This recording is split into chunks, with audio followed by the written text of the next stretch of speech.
E a qualidade de vida e atividade física em indivíduos submetidos à cirurgia bariátrica? Será que quem faz mais atividade física, independente do peso, tem ganhos importantes?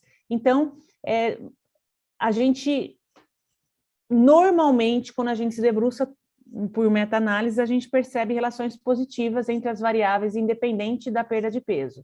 Então, mesmo aqueles que não perdem muito peso, se eles fazem atividade física regular, eles apresentam níveis melhores de qualidade de vida. Então, de novo, um benefício a mais, um plus aí para quem faz atividade física regular.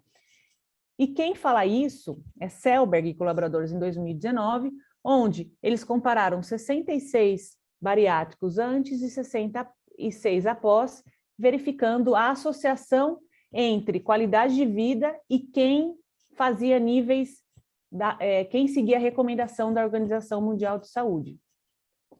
Como que foi feita a metodologia? Atividade física medida por acelerômetro e qualidade de vida via questionário, e os resultados indicaram que aqueles que cumpriam as recomendações de atividade física semanal, que é os 150 minutos de atividade física semanal, tinham qualidade de vida significativamente maior antes e 12 meses após o procedimento. Então, a gente já sabe que para fazer cirurgia bariátrica, o indivíduo precisa mudar a vida dele antes. Indivíduos que fazem atividade física antes já têm qualidade de vida mesmo antes do processo cirúrgico. E isso se mantém em 12 meses após o procedimento. Tá? E Stolberg e colaboradores em 2018 também compararam 60 indivíduos, avaliando os benefícios de um programa de exercício físico na qualidade de vida, nos níveis de atividade física em bariátricos. Eles foram acompanhados, nesse caso desse trabalho, foi um trabalho de intervenção. Então, os pesquisadores acompanharam e prescreveram exercício para essa galera. Eles acompanharam 6 meses, fazendo 2 sessões de exercício de 40 minutos de resistência aeróbia e treinamento de força, avaliaram a qualidade de vida e, além disso, verificaram através do acelerômetro como que esse indivíduo estava em relação aos níveis de atividade física. Se liga nesse resultado. Os resultados indicaram melhora em todos os domínios da qualidade de vida, mas os níveis de atividade física ainda baixos e sem diferenças. Aí você me pergunta, peraí, Lara, mas eles não colocaram esses indivíduos 2 vezes por semana para fazer 40 minutos de exercício de resistência aeróbica de força, e mesmo assim o nível de atividade física não mudou? Não mudou, sabe por quê? Porque, infelizmente, esses sujeitos compensavam esse tempo que eles faziam 2 sessões, eles permaneciam mais sedentários em outras horas do dia. A gente sabe que fazer somente 2 sessões, 40 minutos de exercício por dia, não vai, se esse sujeito não se manter ativo para o restante das horas, não são 40 minutos que vai mudar a vida desse sujeito. Então, é importante a gente se ligar nessa informação, porque muitas vezes o indivíduo chega ao nosso consultório, chega em nossas mãos falando, não, eu faço 2 vezes por semana 40 minutos. Ah, então você já é ativo fisicamente. Não, a gente precisa entender como é que ele passa as outras 23 horas do dia dele, né? Se ele passa sentado em cima de um sofá comendo, isso é um problema. E mesmo assim, apesar de não haver aumento da atividade física, o grupo de intervenção apresentou melhoras na saúde geral em 1 ano e 24 meses depois, tá certo? E como que ocorre a nutrição em indivíduos submetidos à cirurgia bariátrica? Pessoal, a gente sabe que quando falamos de indivíduos bariátricos, a pirâmide alimentar ela é um pouco diferente, né? A gente tem na base alimentos ricos em cálcio, vitamina D, vitamina B12, suplementação nutricional. Então, a gente tem uma alteração na nossa pirâmide alimentar. Entretanto, normalmente, indivíduos bariátricos não mudam muito a qualidade alimentar.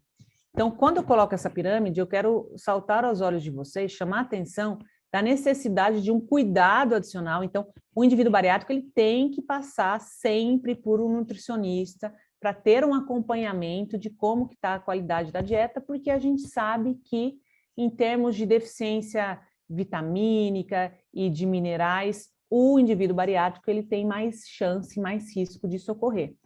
Como que ocorre? Como que se dá? Né? Vários estudos internacionais,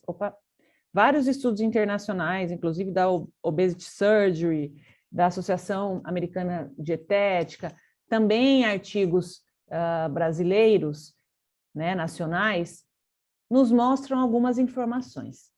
Primeira coisa, quando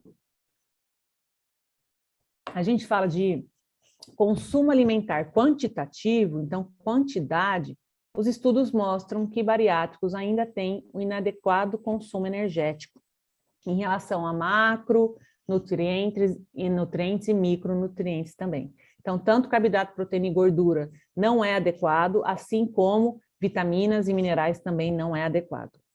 Quando a gente se debruça para o consumo alimentar qualitativo, então a qualidade dessa dieta, a gente percebe também uma diminuição do consumo de açúcar. Isso também é muito explicado pelo doping, né? Que é aquela situação onde o indivíduo, se ele consumir às vezes muito açúcar, ele pode passar mal. Então, percebe-se uma diminuição do consumo de gordura, que é de açúcar, perdão, que é positiva, mas em contrapartida a gente percebe um aumento no consumo de gorduras, o que não é positivo, tá certo? Em relação ao consumo de cereais, frutas, hortaliças, leguminosas e leite, também temos um consumo inferior àquele que deveria ocorrer.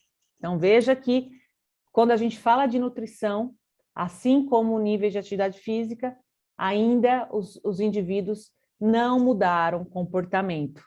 E existem alguns estudos em relação à divergência do consumo de carne. Alguns mostram que indivíduos bariátricos eles consomem o suficiente necessário, outros indicam que não consomem suficientes. E aí aqui um dos estudos mostram 42% de energia vinda de carboidratos, 39% de energia de gorduras, 19% de proteína.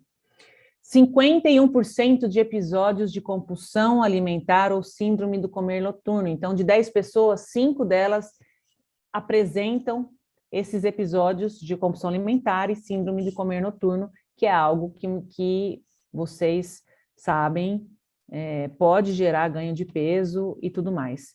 E também indivíduos bariátricos, eles têm maior risco de desenvolver deficiências nutricionais devido à alimentação, dessa ingestão e absorção de diferentes nutrientes. Claro que isso depende de qual técnica é utilizado, né? Qual é o desvio lá no duodeno, mas normalmente indivíduos bariátricos, mesmo pela limitação de ingestão, para quem faz sleeve, por exemplo, você tem um maior risco de desenvolver deficiências.